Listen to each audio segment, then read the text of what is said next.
On January 17, 1997, a man in Leno, Arkansas, made what he calls one of the greatest mistakes of his life.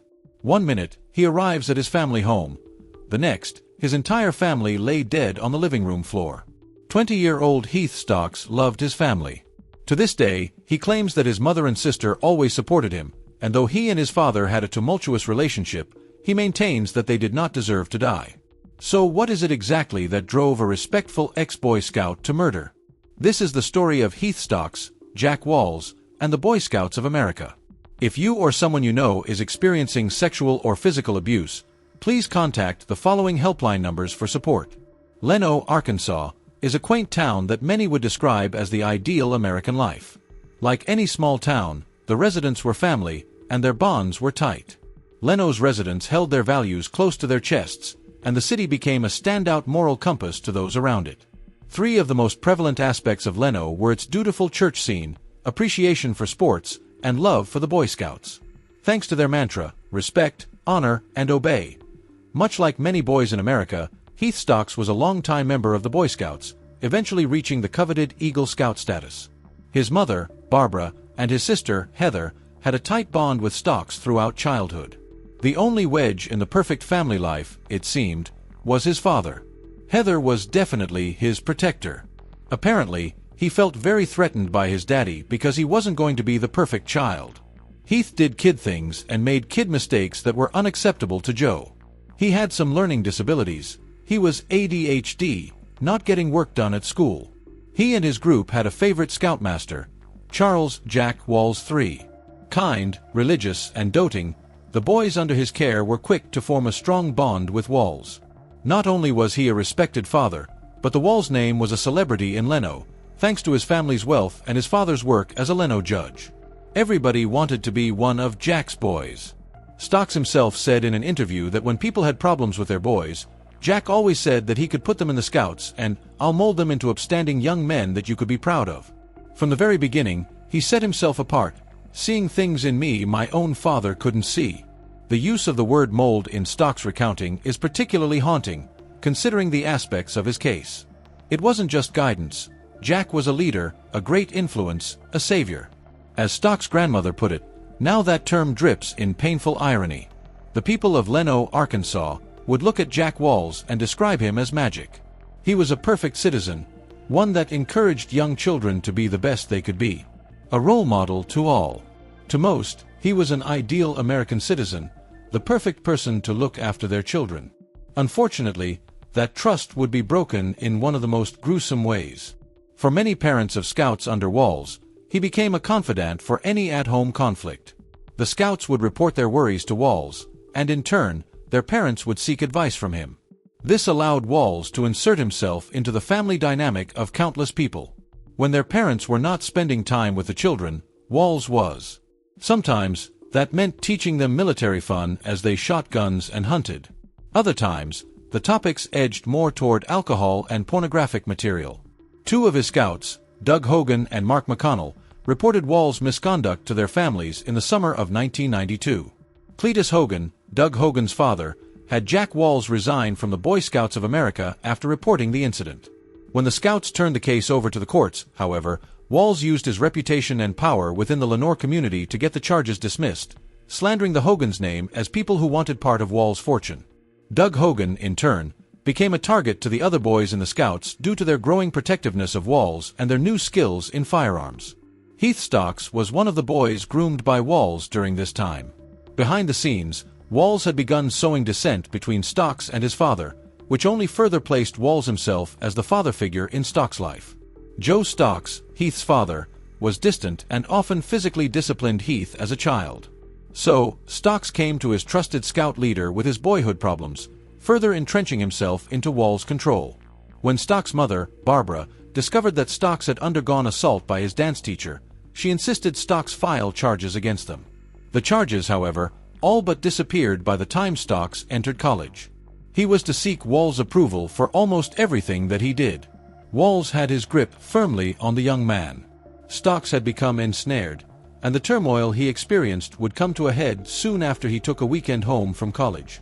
One horrifying day, Barbara Stocks walked in on Walls and Stocks together. She never blamed her son, nor did she attempt to interrogate him. She simply went to her pastor to seek advice on the terrifying situation. Stocks inevitably told his mother and sister, Heather, what had been happening to him. This sent Walls into a frenzy, demanding that the groomed, indoctrinated young man kill the problem. After years of insistence that Jack's protection was of the utmost importance, Stocks heard the order and obeyed. On the evening of January 17, 1997, Stocks went to his family home and ransacked it. His sister walked in, finding him with his mouth around the barrel of a .45 caliber handgun. Her mother followed soon after, and then her father seconds later. They were dead. Heath had taken his gun and shot them all. He had killed the problem as ordered. His entire family was dead, and as the courts would soon find, it was entirely his fault. Even if Walls was there to ensure the deed had been done, it was Stocks who pulled the trigger. I go back in the living room, get on my knees, stick my gun in my mouth. About that time, my mom came through, and I saw my dad's face. Next thing I know, they're all dead. Stocks fled the scene and disposed of his gun in a nearby river.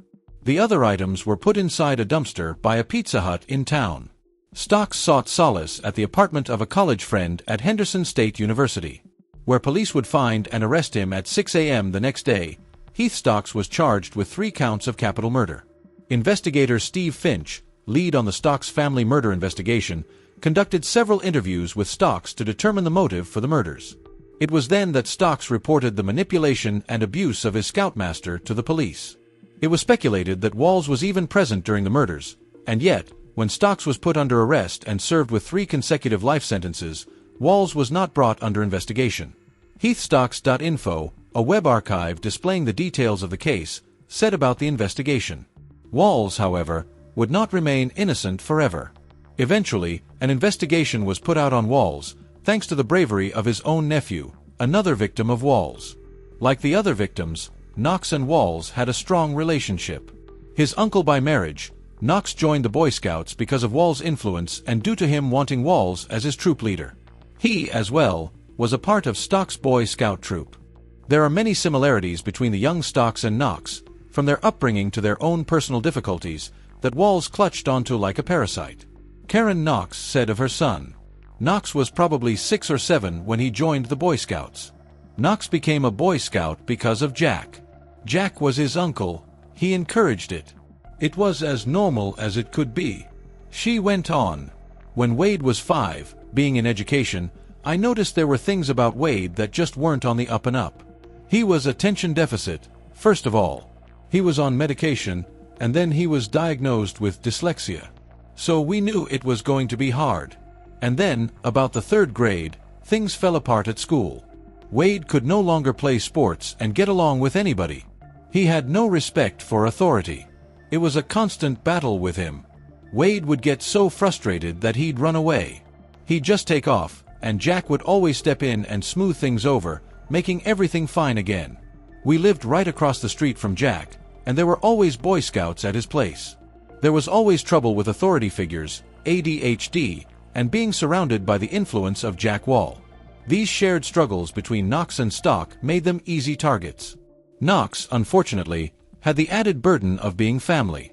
Wade Knox, Wall's nephew, had been abused by his uncle since he was 7 years old. It's reported that one day, when Jack was outside washing his car, Knox confronted him. He put a gun to Wall's head and forced him to admit to all the abuse he had inflicted on Knox and his family, including the abuse of Heathstock and even Knox's own brother. Go in there and tell my mama and daddy what you've been doing to me all these years. The trauma from the abuse eventually led Wade Knox to take his own life. His family, determined to help other children, established the Wade Knox Children's Advocacy Center to prevent other families from experiencing the same heartbreak. Looking back, many people who have examined the case of the Stock family murders speculate that Stock didn't act alone, and the investigation was mishandled. Some believe that the guilty plea from Stock would never have been submitted if proper actions had been taken by the authorities. Though there's no physical evidence to back these claims, the then special prosecutor, Betty Dickey, supported the theory. Due to Wall's power over the town, the victims' families didn't initially file charges and instead allowed Wall to enter a mental health facility. But when the families learned the full details of Wall's actions, and Wall refused to admit himself, everything changed. It was then that Stock revealed Wall had ordered him to kill his parents, claiming Wall was present to ensure it was done. However, in later interviews, Stock stated he couldn't remember if anyone else was in the house when he killed his family. In the end, Wall was charged with 6 counts of sexual assault. He pleaded no contest in the case of Heath Stock. Wall is now serving a life sentence, with an additional 40 years. Betty Dickey, reflecting on the case, said, "We were looking at 50 to 100 young boys over a period of 20 to 30 years that he'd molested. Only 6 counts were filed against Wall, due to the statute of limitations." In 2020, Heath Stock gave an interview to Fox 16, speaking about the murders and the abuse he suffered at Jack Wall's hands. Surprisingly, he didn't blame the Boy Scouts for the abuse, despite the recent scandals and bankruptcy surrounding the organization. Nor did he blame Wall directly for his parents' deaths. Stock claimed he had forgiven Wall, mostly for his own peace of mind, and though Wall didn't pull the trigger, he believed Wall was the reason his mind had been twisted enough to commit such a horrific act.